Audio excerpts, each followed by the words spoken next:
Hey y'all, this is Bridget Gabrielle. Listen up. She founded an organization, Act for America, in 2007. Born in Lebanese, a survivor of Islamic She explains how Islam terrorism. came about. To tell the press, I won't disappoint you. And don't forget to watch part 2. As you very well know, I am not politically correct. So you need to check your sensitivity sleeves out the door. Brigitte Gabrielle has just entered the room.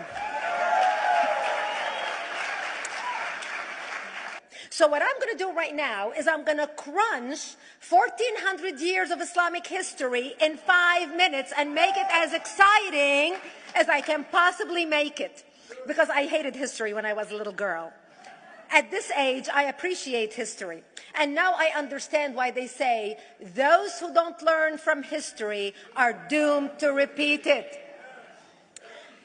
In order for you to understand why Western civilization is very different than the Islamic world, you need to understand the history of Islam.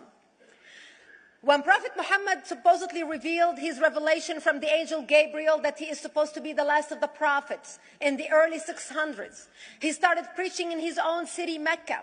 He tried to recruit friends and followers to be able to spread his religion. And he tried for 12 years and failed. And after 12 years, he was only able to recruit his immediate family and friends.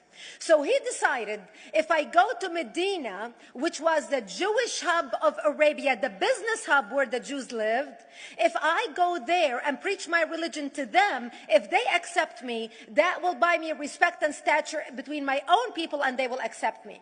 So Prophet Muhammad started borrowing a lot from the Old Testament to make his religion more palpable to the Jews, to make it a lot similar. This is why you see a lot of similarities between Judaism and Islam. For example, Jews don't eat pigs, Muslims don't eat pigs. Jews pray a few times a day, Muslims pray a few times a day. Jews fast on Yom Kippur, Muslims fast on Ramadan. And this is why you started seeing a lot of good writing in the beginning of the Quran when Prophet Muhammad was saying all the good things about the people of the book. He took his message and went to Medina trying to recruit the Jews, talking about the people of the book, talking about how similar the two religions are. When they refused to accept him and follow him as the last of the prophet, that's when he turned against them and started killing them and started expelling them. That's when Islam went from a spiritual movement for the first 12 years of Islam into a political movement cloaked in religion after the year of the Hijrah, after Muhammad went to Medina and the Jews did not accept him. He became a military warrior and declared war on them and started expelling them.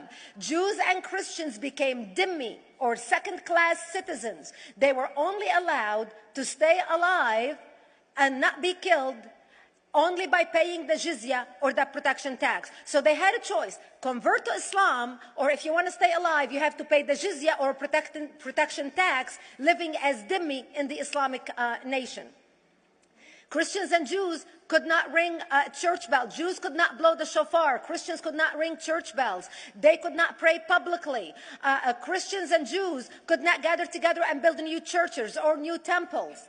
And the way they paid the jizya, or the protection tax, was in a monthly ceremony where they would get together downtown and the Jew would kneel on his knee and hand his goods to the mullah, who would take the goods as the price for buying the protection. And in many areas, Jews and Christians were given necklaces to wear as a receipt that they paid their jizya, or their protection tax.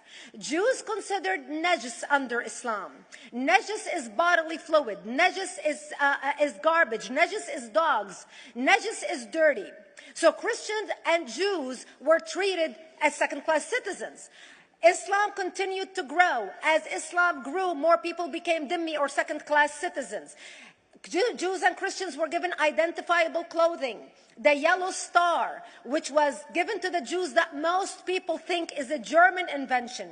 It was actually an Islamic invention in the 9th century in Iraq by the second Khalif, Khalif al-Mutawakkil of Iraq, who invented the yellow star for the Jews to be identified as they walked down the street.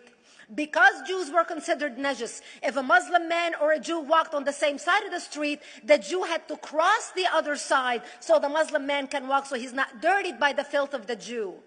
Christians were given the zunnar, the belt, which most of you men are wearing right now. That was an Islamic invention for the Christians. Islam continued to grow. They went all the way to Jerusalem. They conquered Jerusalem. Christians couldn't ring their church bells in Jerusalem.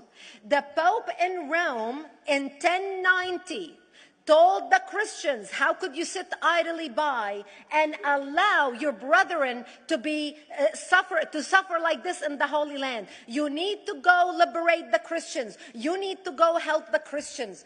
That's why the Crusaders were launched. The Crusaders were not launched because they just felt like waking up in the morning and going and converting a bunch of Muslims or beheading them. The Crusaders were launched to liberate Jerusalem. And they were able to liberate Jerusalem for less than 100 years before Salah ad-Din al-Ayyubi, Saladin, took it back, and Jerusalem remained under Islamic control until 1967, when the State of Israel liberated Jerusalem, where Christians, Jews, and Muslims could pray under the same sky.